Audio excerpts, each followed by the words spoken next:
Welcome to AB tutorial. ఇక మనం ఈరోజు వచ్చేప్పటికి సెంట్రల్ గవర్నమెంట్కి సంబంధించినటువంటి పోస్టల్ డిపార్ట్మెంట్కి సంబంధించి ప్రధానంగా ఈరోజు ఇండియన్ పోస్ట్ డిపార్ట్మెంట్ నుంచి రిలీజ్ అయినటువంటి జీడిఎస్ ఆన్లైన్ అప్లికేషన్ సంబంధించి క్లియర్గా డీటెయిల్స్ అనేది వివరించడం జరుగుతుందన్నమాట. సో స్టెప్ బై స్టెప్ ఏ విధంగా అప్లై చేయాలి, అదేవిధంగా ఈ నోటిఫికేషన్ ఆంధ్రప్రదేశ్ రాష్ట్రానికి కానివ్వండి, తెలంగాణ రాష్ట్రానికి సంబంధించి ఎన్ని వేకెన్సీస్ ఉన్నాయి, ఇక ఎవరెవరు దీనికి ఎలిజిబుల్, ఏ విధంగా అప్లై చేసుకోవాలి, అప్లికేషన్స్ ఫీజు కానివ్వండి, అదేవిధంగా క్యాస్ట్ వైజ్ సంబంధించి రిజర్వేషన్లకు సంబంధించిన అభ్యర్థులకి ఏ విధంగా ఎన్ని ఇయర్స్ వరకు అప్లై చేసుకోవడానికి ఏజ్ లిమిట్ అనేది ఉంది, ఎగ్జామ్ ఫీజు కానివ్వండి, ఆన్లైన్ అప్లికేషన్ ఫీజు అనమాట. సో అదేవిధంగా మనం ఎన్ని సెంటర్స్ వరకు మనం పెట్టుకోవడానికి అవకాశాలు ఉన్నాయి, ఈ యొక్క పోస్టింగ్ ఆర్డర్ అనమాట. ఆర్డర్ అనేది ఏ విధంగా ఇవ్వాలి, దీనికి సంబంధించిన ప్రతి డీటెయిల్స్ కూడా స్టెప్ బై స్టెప్ అనేది మనం పూర్తిగా వివరించడం జరుగుతుంది. సో ముందుగా మనం ఇదిగోండి, ఇక్కడికి వెళ్ళిన తర్వాత మనం పోస్టల్ జీడిఎస్ అని కొడితే దీనికి సంబంధించినటువంటి వెబ్సైట్ అయితే రావడం జరుగుతుంది. సో ఇదిగోండి, ఇలా వచ్చిన తర్వాత మనం ఇండియన్ పోస్ట్ మీద క్లిక్ చేసినామంటే సైట్ రీలోడ్ అవుతుంది అనమాట. కొంచెం నెట్ ప్రాబ్లం ఉంది. సో ఇది ఓపెన్ అయిన తర్వాత మనకి ఇదిగోండి ఇలా వస్తుంది అనమాట. మనకి అప్లికేషన్ క్లియర్గా ఆన్లైన్ అప్లికేషన్స్. సో ఇక్కడ వచ్చేవాడికి మనకి notification stage 1 registration, stage 2 fee payment అనమాట, స్టేజ్ 3 వచ్చేవాడికి అప్లై ఆన్లైన్ రిజల్ట్ ఇలా ఉన్నాయన్నమాట. మనకి ఇలా ఖచ్చితంగా మనకి స్టెప్ బై స్టెప్ డిస్క్రిమినేటర్ అంటూ ఇంపార్టెంట్ ఇన్స్ట్రక్షన్స్ కూడా ఇవ్వడం జరిగింది. అదేవిధంగా మనకి ఇదిగోండి స్టేజ్ 1, స్టేజ్ 2, స్టేజ్ 1కి సంబంధించి రిజిస్ట్రేషన్, స్టేజ్ 2 సంబంధించి ఫీ పేమెంట్ అనమాట, స్టేజ్ 3కి వచ్చేప్పటికి అప్లై ఆన్లైన్ అనమాట. ముందు మనం ఈ పోస్టులో అప్లై చేసుకోవాలంటే నోటిఫికేషన్ అనేది క్లిక్ చేసి నోటిఫికేషన్ ఏ విధంగా ఉందనేది మనం క్లియర్గా చూద్దాం. ఈ నోటిఫికేషన్లో ఆంధ్రప్రదేశ్, తెలంగాణ రాష్ట్రాలకు సంబంధించి ఎన్ని వేకెన్సీస్ అనేది ముందుగా చూడటం జరుగుతుంది అనమాట. సో ఇది నోటిఫికేషన్ మీద క్లిక్ చేద్దాం. ఇదనమాట నోటిఫికేషన్ మనకి ఇట్లా ఓపెన్ అయింది. సో ఆంధ్రప్రదేశ్కి సంబంధించి లోకల్ లాంగ్వేజ్ ఇక్కడ క్లియర్గా ఇవ్వడం జరిగింది, తెలుగు అనమాట. దీనికి సంబంధించి మనకి ఇక్కడ వచ్చేప్పటికి అన్రిజర్వ్డ్కి సంబంధించి కానివ్వండి, ఓబీసీ సంబంధించి 755, అన్రిజర్వ్డ్, ఓబీసీ సంబంధించి 333, ఈడబ్ల్యూసీ వచ్చేవాటికి 224, ఎస్సీకి వచ్చేవాటికి 220, ST 123, PWA 6, PWD B 25, 27, 3, total వచ్చేవాటికి 1716 వేకెన్సీస్ అయితే మనకి ఈ యొక్క ఆంధ్రప్రదేశ్ రాష్ట్రానికి సంబంధించి ఉన్నాయన్నమాట. సో ప్రతి స్టేట్కి సంబంధించి అస్సాం కానివ్వండి, ఇలా బీహార్, ఛత్తీస్గఢ్, ప్రతి స్టేట్కి సంబంధించి ఇలా మనకి క్లియర్గా అప్డేట్స్ ఉన్నాయి. సో ఇక్కడ వచ్చేవాటికి మనకి సౌత్ రీజియన్కి సంబంధించి మనకి దగ్గరగా ఉన్న స్టేట్లు ఏంటంటే సౌత్, కాబట్టి సౌత్కి సంబంధించి తమిళనాడుకు సంబంధించి సుమారు ఎన్ని వేకెన్సీలు ఉన్నాయంటే 4310 ఉన్నాయన్నమాట, తమిళ్ లోకల్ లాంగ్వేజ్. ఇక అదేవిధంగా తెలుగు ఇంకో రాష్ట్రం కలిగినటువంటి ఏదంటే తెలంగాణ. ఈ యొక్క తెలంగాణ రాష్ట్రానికి సంబంధించి 1226 వేకెన్సీస్ అయితే ఇక్కడ క్లియర్గా ఉన్నాయన్నమాట. సో మొత్తం వేకెన్సీస్ అన్ని రాష్ట్రాలకు సంబంధించి మనకి 38,926 అనమాట. సో ఆంధ్రప్రదేశ్ రాష్ట్రానికి వచ్చేవాటికి 1700 వరకు ఉన్నాయన్నమాట. అదేవిధంగా తెలంగాణ రాష్ట్రానికి సంబంధించి మనకి 1200 అబోవ్ అనేది ఉన్నాయన్నమాట. సో రెండు తెలుగు రాష్ట్రాలకు సంబంధించి మనం ఎక్కడైనా అప్లై చేసుకోవచ్చు. తెలుగు రాష్ట్రాల్లోనే కాదు, సౌత్ రీజియన్ కానివ్వండి, నార్త్ రీజియన్ కానీ ఎక్కడైనా అప్లై చేసుకోవచ్చు అనమాట మనకి. సో ఈ సెంట్రల్ గవర్నమెంట్ జాబ్స్కి సంబంధించి కాబట్టి. సో మనం ఇక్కడ notification for engagement for Gramin Dak Sevak account క్లియర్గా ఇవ్వడం జరిగింది. So application submission start date అంటూ 2 మే అనమాట 2022. అప్లికేషన్ సబ్మిషన్ ఎండ్ డేట్ వచ్చేవాటికి మే 5 మే కాదనమాట, ఇది జూన్ ఇచ్చారు. కనీసం 1 మంత్ అబవ్ అయితే ఇవ్వడం జరిగింది అప్లై చేసుకోవడానికి మనకి ఆన్లైన్. సో ఇక్కడ మనకి కేటగిరీస్ వచ్చేవాటికి 2 ఉన్నాయన్నమాట, BPM and ABPM or Dak Sevak అనమాట. సో బీపీఎం పోస్ట్కి కలిగిన వారికి 12,000 అనమాట. వీరికి మినిమం ట్రాక్ ఫర్ 4 hours అనమాట, level 1 in track case lab అంటూ క్లియర్గా ఇవ్వడం జరిగింది. ఇక డాక్ సేవక్ వచ్చేవాటికి 10,000 అనమాట, వీరికి శాలరీ 4 hours డ్యూటీస్కి. సో మనకి ఇక్కడ క్లియర్గా నోటిఫికేషన్ నెంబర్ కూడా ఇక్కడ మెన్షన్ చేసేయడం జరిగిందనమాట. ఏదైతే ఉందో వెబ్సైట్ కూడా క్లియర్గా ఇవ్వడం జరిగింది, indiapost.gov.in. ఈ యొక్క వెబ్సైట్కి వెళ్ళి మనం దీనికి సంబంధించిన ఫర్దర్ డీటెయిల్స్ ఏవైతే ఉన్నాయో తెలుసుకోవచ్చు. ఇక మనకి circular rules and latest orders అంటూ క్లియర్గా నోట్ 1, నోట్ 2, 3 ఇవి మెన్షన్ చేయడం జరిగింది అన్నమాట. సో ఎలిజిబుల్ క్యాండిడేట్స్ ఎవరైతే ఉంటారో వాళ్ళకి సంబంధించి ఇక్కడ ఇవ్వడం జరిగింది. మనకి ఎలిజిబుల్ ఏ విధంగా తీసుకుంటారు, ఇది మినిమం ఏజ్ వచ్చేవాటికి 18 years ఉండాలి, మ్యాక్సిమం వచ్చేవాటికి 40 years అనమాట. సో ఏజ్కి సంబంధించి ఇక్కడ క్లియర్గా మనకి డేట్ ఆఫ్ బర్త్ ప్రకారమే తీసుకోవడం జరుగుతుంది. 10th మార్క్స్ ఏదైతే ఉంటుందో ఆడ మెన్షన్ చేసినటువంటి డేట్ మాత్రమే అప్లికేబుల్ అనమాట. సో మనకి దీనికి కావాల్సినటువంటి సర్టిఫికేట్స్ కూడా క్లియర్గా ఇవ్వడం జరిగింది. అదేవిధంగా ఈ యొక్క క్యాస్ట్ వైజ్కి సంబంధించి షెడ్యూల్ క్యాస్ట్ కానివ్వండి, SC ST ఎవరైతే ఉంటారో వాళ్ళకి 5 years వరకు ఏజ్ రిలాక్సేషన్ ఉంది. అదేవిధంగా అదర్ బ్యాక్వర్డ్ క్లాస్ OBC వాళ్ళకి 3 years, EWS వారికి no relaxation, PWD physically person with disabilities అనమాట. సో వీరికి 10 years వరకు ఉంది. అదేవిధంగా OBC వాళ్ళకైతే 13 years, SC ST వాళ్ళు ఎవరైతే ఉంటారో ఈ యొక్క PWDకి సంబంధించి వాళ్ళకి 15 years వరకు ఏజ్ రిలాక్సేషన్ అనేది క్లియర్గా మెన్షన్ చేయడం జరిగిందనమాట. సో ఈ యొక్క మనకి అప్లై చేసేటప్పుడు క్యాస్ట్ సర్టిఫికేట్ కంపల్సరీగా అడుగుతుంది. సో అది కూడా మనం ఆ యొక్క కేబీల్లో ఏదైతే ఉందో ఆ కేబీల్లో మార్చేసి సబ్మిట్ చేయాలన్నమాట. సో BPM, ABPM లేదా డాక్ సేవకు సంబంధించి ఇలా disability suitable for the post అంటూ దీనికి సంబంధించి కొన్ని ఇవ్వడం జరిగిందనమాట. అదేవిధంగా ఎడ్యుకేషన్ క్వాలిఫికేషన్ సంబంధించి secondary school examination pass certificate 10th అనమాట. 10th స్టాండర్డ్తోనే ఇవి రిలీజ్ అవ్వడం జరిగింది.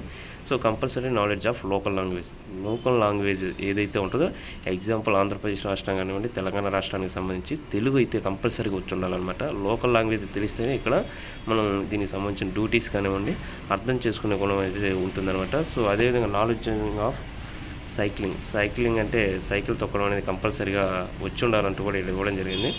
ఇక మనకి దీనికి సంబంధించి ఇంకా ఇదిగోండి పాయింట్స్ వైజ్ ఇవ్వడం జరిగింది. 9, 10, 11, 12 దీనికి సంబంధించి ఇదిగోండి లొకేషన్కి సంబంధించి కానీ ఎక్కడ ఇస్తే అక్కడ ఖచ్చితంగా చేయాలన్నమాట. మనకి ఇదిగోండి చూడండి, GDS minimum size GDS branch office should not be less than 100 square feet అనమాట. మనకి క్లియర్గా మెన్షన్ చేయడం జరిగింది. అప్రోచ్ కానివ్వండి, స్ట్రెచ్చర్కి సంబంధించి, పవర్ సప్లైకి సంబంధించి కానివ్వండి, service provide NSPS, SC ST OBC ఎవరైతే ఉంటారో వాళ్ళకి సంబంధించి కానివ్వండి.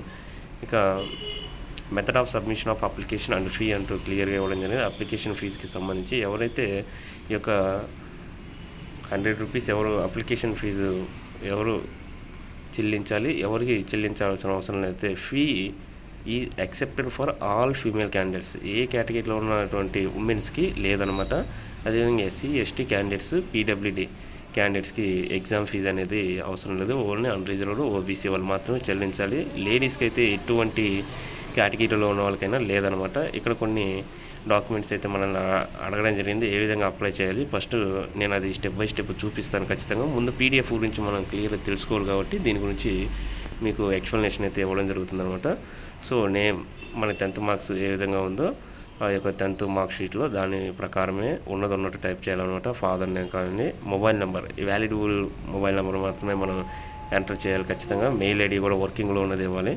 డేట్ ఆఫ్ బర్త్ కానీ, జెండర్, కమ్యూనిటీ, ఇక ఎవరైతే అదర్ క్వాలిఫికేషన్స్ ఉంటాయో క్యాస్ట్ కానివ్వండి, వీటికి సంబంధించి ఫిజికల్ హ్యాండిక్యాప్డ్ పర్సన్స్ ఉంటారో వాళ్ళు మొత్తం ఇవన్నీ కూడా పెట్టేసేయాలన్నమాట. ఇక 10th మార్క్స్ ఒకటి, స్కాన్ చేసినటువంటి పాస్పోర్ట్ కానీ, సిగ్నేచర్ సంబంధించి ఇవన్నీ మనం క్లియర్గా పెట్టేసేయాలన్నమాట. Selection of division and exercising preferences అంటూ కూడా క్లియర్గా మనకి ఇక్కడ ఇవ్వడం జరిగింది. So produce payment next second step అనమాట. Uploading of documents third step ఇది.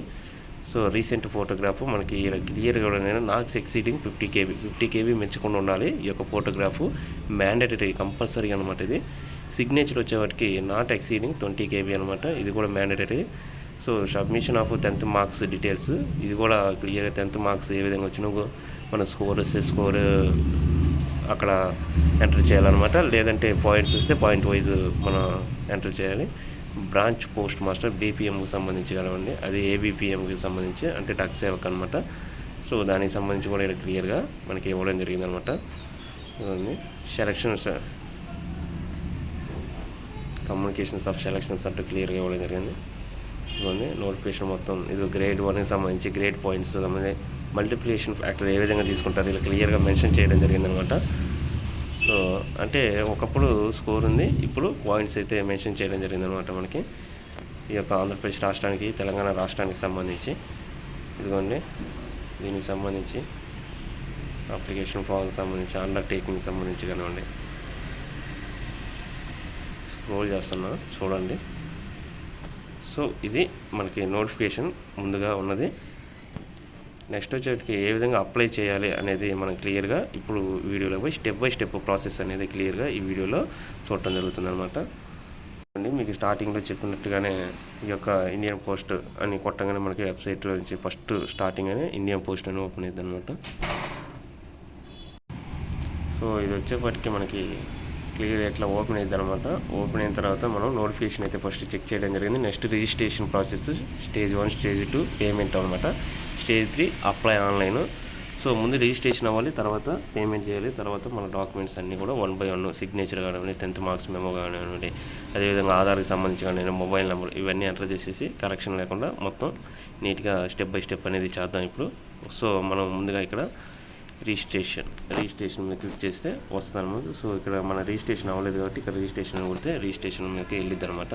సో ఇలా ఓపెన్ అయింది. ఇలా ఓపెన్ అయిన తర్వాత మనం ఏం చేయాలంటే ఈ రిజిస్ట్రేషన్ సంబంధించి మన ఆంధ్రప్రదేశ్ రాష్ట్రానికి కానివ్వండి, అదేవిధంగా ఏ రాష్ట్రానికి సంబంధించి పెట్టుకోవచ్చు, అదే డిస్టిక్ వైజ్ సంబంధించి మనకి ఎన్ని వేకెన్సీస్ ఉన్నాయి దానికి సంబంధించి కూడా మనం క్లియర్గా చెక్ చేసుకోవచ్చు అనమాట. దీని మీద క్లిక్ చేస్తే ఇదిగోండి మనకి క్లిక్ ఇయర్ త్రూ అనేది వ్యాలిడిటీ యువర్ డీటెయిల్స్ అంటూ ఇది క్లిక్ చేయగానే మనకి డీటెయిల్స్ అనేది ఏ విధంగా ఎంటర్ అయితే చూద్దాం. ఇప్పుడు క్లిక్ ఇయర్ అని ఇక్కడ క్లిక్ చేయగానే ఇదిగోండి ఇలా వచ్చినాయి అనమాట డీటెయిల్స్. సో మనకి మొబైల్ నెంబర్ ఏ విధంగా ఉందో 10 digits వాల్యుబుల్ మొబైల్ నెంబరు ఖచ్చితంగా మనం ఇక్కడ చేయాలన్నమాట, ఎంటర్ చేయాలి. అదేవిధంగా email ID, applicant name 10th క్లాస్లో ఏ విధంగా ఉందో అదే విధంగా చేయాలి. ఫాదర్స్ నేమ్ కానీ మదర్స్ నేమ్ ఏది ఉంటుంది 10th క్లాస్ ప్రకారం మన ఆ సర్టిఫికేట్ ప్రకారం ఏ విధంగా అలా పెట్టాలి. సో నెక్స్ట్ వచ్చేప్పటికి ఇక్కడ డేట్ ఆఫ్ బర్త్ అనమాట. మన date of birth 10th class marks మెమోలో ఏ విధంగా ఉందో అదే విధంగా చేయాలన్నమాట. జెండర్ మేల్ ఆర్ ఫీమేల్ ఇది చేయాలి. కమ్యూనిటీకి సంబంధించి కమ్యూనిటీ మన ఏ క్యాస్ట్కి సంబంధించి ఇక్కడ చేయాలి. Circle in which 10th class passed అంటూ ఏ board secondary board of 10th class అనమాట. సో ఇది మనం ఇక్కడ మెన్షన్ చేయాలి. సో నెక్స్ట్ వచ్చేప్పటికి ఆధార్ కార్డుకి సంబంధించి మన ఆధార్ కార్డు ఏ విధంగా ఉందో ఆ నెంబర్ ఎంటర్ చేయాలన్నమాట. Are you person with disability ఈ యొక్క సర్టిఫికేట్ ఉంటే మనం ఎస్ అని పెట్టేసేయాలి. So language studies in 10th class ఏ లాంగ్వేజ్లో చదివాము ఇక్కడ టైప్ చేయాలి. నువ్వు ఎంప్లాయీ అయితే ఆల్రెడీ ఇలా ఎంప్లాయీ ఎస్ అని లేదంటే నో అని చేయాలన్నమాట. సో నేను డీటెయిల్స్ అయితే ఇవ్వట్లేదు, ఎందుకంటే డీటెయిల్స్ ప్రజెంట్ ఇవ్వను కుదరట్లా, ఇవి చూపించకూడదు కాబట్టి చూపించట్లేదు అనమాట. నేను ఎక్స్ప్లెనేషన్ అయితే చేస్తున్నా. సో ఈ విధంగా మీరు అప్లై చేసుకోండి. వెదర్ ఎంప్లాయ్ ఎన్ఓసి అవైలబుల్ అని ఇక్కడ రావడం జరుగుతుంది. ఈ ఆప్షన్ ప్రకారం సెలెక్ట్ అని కొడితే మనకు వస్తుంది. నెక్స్ట్ అప్లోడ్ ఫోటో కానివ్వండి అనమాట. అప్లోడ్ ఫోటో ఇలా అప్లోడ్ మనం ఖచ్చితంగా 50 kbలోకి ఉండాలన్నమాట. ఇది ఫోటో అనేది సిగ్నేచర్ కూడా 20 kbలోకి ఉండాలి. ఎంటర్ నెక్స్ట్ బటన్ ఇక్కడ దీని కింద ఉంటుంది అనమాట. ఈ క్లిక్ చేయగానే నెక్స్ట్ స్టెప్కి వెళ్ళిద్ది. దాని తర్వాత సక్సెస్ఫుల్లీ కంప్లీట్ అని ఎప్పుడైతే వస్తుందో గ్రీన్ కలర్లో ఇటు రైట్ సైడ్ వస్తుంది అనమాట. వచ్చిన వెంటనే ఇలా రిజిస్ట్రేషన్ నెంబర్ ఏదైతే ఉంటుందో ఆ రిజిస్ట్రేషన్ నెంబర్ ఓపెన్ చేసి సెకండ్ స్టెప్ అనమాట ఫీ పేమెంట్ మనం mobile number name community amount ఎంత అనేది ఆటోమేటిక్గా అది తీసుకోవడం జరుగుతుంది. మనం స్టార్టింగ్లోనే అన్రిజర్వ్డా రిజర్వేషన్ ఉందా లేదని ఇస్తాం కాబట్టి. సో ఫైనల్లీ మనకి పేమెంట్ సక్సెస్ అయిన తర్వాత ఇలా వస్తుంది అనమాట మనకి. ఇదిగో thank you your payment request has been successfully recorded అని. సో దీనికి సంబంధించి మనకు వచ్చిన తర్వాత మనం ఇది స్క్రీన్ షాట్ తీసుకోవడం కానీ లేకుంటే పక్కన పెట్టడం కానీ చేయాలన్నమాట. సో నెక్స్ట్ వచ్చేటి డీటెయిల్స్ అనమాట. Registration number, circle applying for మనకి కావాల్సిన సర్కిల్ ఏదైతే ఉందో డివిజన్స్ అనమాట. ఇక్కడ క్లిక్ చేయగానే థర్డ్ స్టెప్ అప్లికేషన్ సంబంధించి సబ్మిట్ చేయగానే మనకి నెక్స్ట్కి వెళ్ళిద్ది అనమాట. అడ్రస్ డీటెయిల్స్ పర్మనెంట్ అడ్రస్ కానివ్వండి, అదేవిధంగా క్వాలిఫికేషన్ డీటెయిల్స్కి సంబంధించి ఏ స్టేట్ అయితే ఆ స్టేట్ ఇక్కడ క్లియర్గా మెన్షన్ చేయడం జరిగింది. వచ్చేటికి స్టేట్ సెలక్షన్ బోర్డు అనమాట. Board of secondary education Andhra Pradesh అనమాట మంది. ఏ స్టేట్లో అయితే తెలంగాణ అయితే తెలంగాణ. సో ఇక్కడ మనకి languages wise mathematics, general science, social studies, points అయితే పాయింట్స్, స్కోరు, జీపీ అయితే జీపీఏ, లేదంటే స్కోర్ అయితే స్కోర్లో మనం ఎంటర్ చేయాలన్నమాట. మొత్తం కంప్లీట్ అయిన తర్వాత ఇక్కడ వచ్చేప్పటికి మనకి registration details, application form, choose for preferences, print applications అనమాట. సో మనం అన్ని ఆప్షన్స్ కూడా ఇచ్చేసేయాలన్నమాట. మనకి ఏ డివిజన్ పరిధిలో ఎక్కడ ఉంది ఏంటి అనేది. సో ఇది స్టెప్ బై స్టెప్ అనమాట. ఫైనల్గా ఇక్కడ సబ్మిట్ బటన్ ఉంటుంది కింద, సబ్మిట్ చేయగానే అయిపోద్ది అనమాట. సో ఇది గ్రామీణ డాక్యుమెంట్ సేవకు జీడిఎస్కి సంబంధించి ప్రజెంట్ మనకి తెలుగు రాష్ట్రాలకు సంబంధించి ఎన్నెన్ని వేకెన్సీస్ ఉన్నాయి, ఏ విధంగా అప్లై చేయాలనేది స్టెప్ బై స్టెప్ అనేది ఎక్స్ప్లెనేషన్ అయితే చేయడం జరిగిందనమాట. సో ఇలాంటి మరిన్ని లేటెస్ట్ అప్డేట్స్ కోసం ఈ యొక్క ఛానల్ని లైక్ చేయండి, షేర్ చేయండి, సబ్స్క్రైబ్ చేయండి. Thank you.